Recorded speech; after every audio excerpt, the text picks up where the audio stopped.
کیا آپ کے مادہ تولید میں سپرم کی غیر موجودگی ہے؟ کیا حمل کے لیے مرد اور عورت دونوں کا صحت مند ہونا ضروری ہے؟ جانیے مکمل تفصیل اس ویڈیو میں، ویڈیو کو آخر تک لازمی دیکھیں۔ السلام علیکم ناظرین، امید کرتی ہوں آپ سب خیریت سے ہوں گے۔ ناظرین، آج میں جس موضوع پر بات کروں گی وہ بانجھ پن ہے، جس کی وجہ سے بہت سے گھر بچوں کی رونق سے محروم ہیں۔ بانجھ پن مردوں اور عورتوں دونوں میں پایا جاتا ہے۔ سب سے پہلے یہ جاننا ضروری ہے کہ بانجھ پن کیا ہے۔ بانجھ پن کو عام الفاظ میں یوں بیان کیا جاتا ہے کہ جب میاں بیوی 1 سال تک درست حقوق زوجیت ادا کرنے کے باوجود بھی اولاد پیدا نہ کر پا رہے ہوں تو اسے بانجھ پن کہتے ہیں۔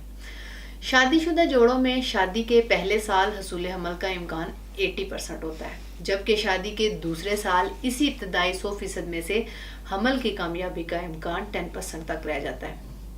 بانجھ پن کی 2 اقسام ہیں، primary infertility and secondary infertility. Primary infertility میں وہ شادی شدہ جوڑے آتے ہیں جو ابھی تک اولاد جیسی نعمت سے محروم ہیں، یعنی جن کے ہاں حمل قرار نہ پایا ہو اور کوئی اولاد نہ ہو۔ اور سیکنڈری انفرٹیلٹی میں وہ شادی شدہ جوڑے آتے ہیں جن کے پاس ایک اولاد ہے لیکن وہ مزید دوبارہ اولاد پیدا نہیں کر پا رہے۔ اس کے علاوہ بانجھ پن کی سب سے بڑی وجہ انسانی سپرم میں کمی ہے، جو ٹیسٹیکلز میں بنتے ہیں اور مرد اور عورت کے ملنے کے بعد عضو سے خارج ہو کر عورت کے رحم میں پہنچ کر اولاد پیدا کرنے کا باعث بنتے ہیں۔ ہر بار بچے کی پیدائش کے لیے ضروری ہے کہ مادہ تولید میں سپرم کی کوالٹی اور مقدار مناسب ہو۔ سپرم کی 3 طرح کی بیماریاں ہیں، اولیگوسپرمیا ہے، نیکروسپرمیا ہے اور ایزوسپرمیا ہے۔ اولیگوسپرمیا کیا ہے؟ یہ بانجھ پن کی ایک ایسی قسم ہے جس میں سپرم کی تعداد کم ہوتی ہے۔ سپرم کی مناسب تعداد 200 ملین سے 600 ملین ہوتی ہے۔ 50 ملین ایکٹیو سپرم ہو یا 50 ملین ایکٹیو سے کم ہو تو وہ اولاد پیدا نہیں کر سکتا۔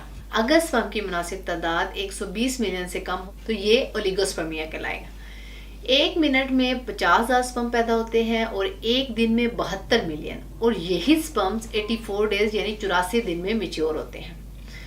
اس کے بعد دوسرے نمبر پر بات کرتے ہیں نیکروسپرمیا کے بارے میں۔ یہ بھی بانجھ پن کی ایک اقسام ہے، یہ بھی سپرم کی ایک بیماری ہے۔ سیمن میں سپرم تو موجود ہوتے ہیں لیکن وہ زندہ نہیں ہوتے، وہ مردہ حالت میں ہوتے ہیں، اور مردہ ہونے کی وجہ سے وہ اس قابل نہیں ہوتے کہ حمل ہو سکے۔ تیسرے نمبر پر بات کرتے ہیں ایزوسپرمیا کے بارے میں۔ ایزوسپرمیا کا مطلب یہ ہے کہ سیمن میں سپرم کی بالکل غیر موجودگی، یعنی کہ اس بیماری میں سپرم بالکل پیدا ہی نہیں ہوتے، اور اس کا سب سے بڑا سبب جو ہے وہ انفیکشن ہے۔ ایزوسپرمیا کی مزید 2 اقسام بھی ہیں جن میں آبسٹرکٹیو ایزوسپرمیا ہے اور نان آبسٹرکٹیو ہے۔ آبسٹرکٹیو میں اگر حصیہ سائز میں نارمل ہے اور ہارمون لیول بھی نارمل ہے تو عضو کے درمیان نالیاں بند ہونے کو آبسٹرکٹیو ایزوسپرمیا کہتے ہیں۔ یہ مرض خصیوں سے مادہ تولید یعنی کہ سیمن باہر نکالنے والی نالیوں پر چوٹ لگنے یا ان میں نقص پیدا ہونے کی وجہ سے ہوتا ہے۔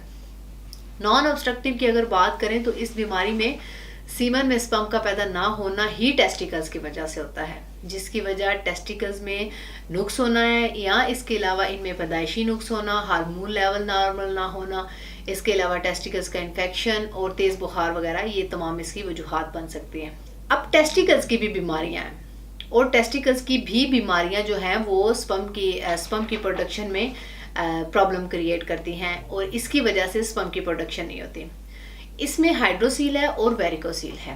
ہائیڈروسیل کا مطلب یہ ہے کہ اس بیماری میں خصیوں کے اوپر گوشت بڑھ جاتا ہے۔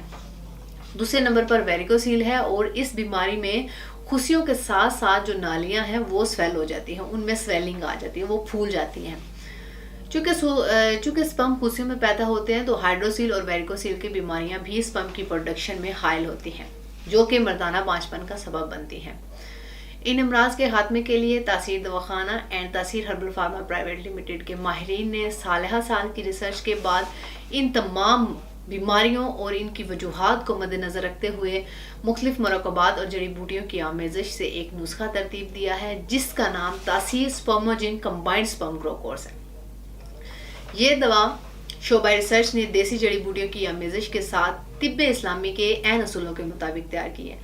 اس کے استعمال سے ہر طرح کا انفیکشن ختم ہو جاتا ہے۔ اس کے علاوہ یہ کورس مادہ تولید کو بڑھا کر سپرم کی کوانٹٹی اور کوالٹی کو بھی بہتر بناتا ہے اور اس کو اولاد کے قابل بناتا ہے۔ اس کورس میں شامل قیمتی اور دیسی مرکبات نہ صرف مادہ تولید کو بڑھانے بلکہ اسے گاڑھا کرنے میں بھی مؤثر ہیں۔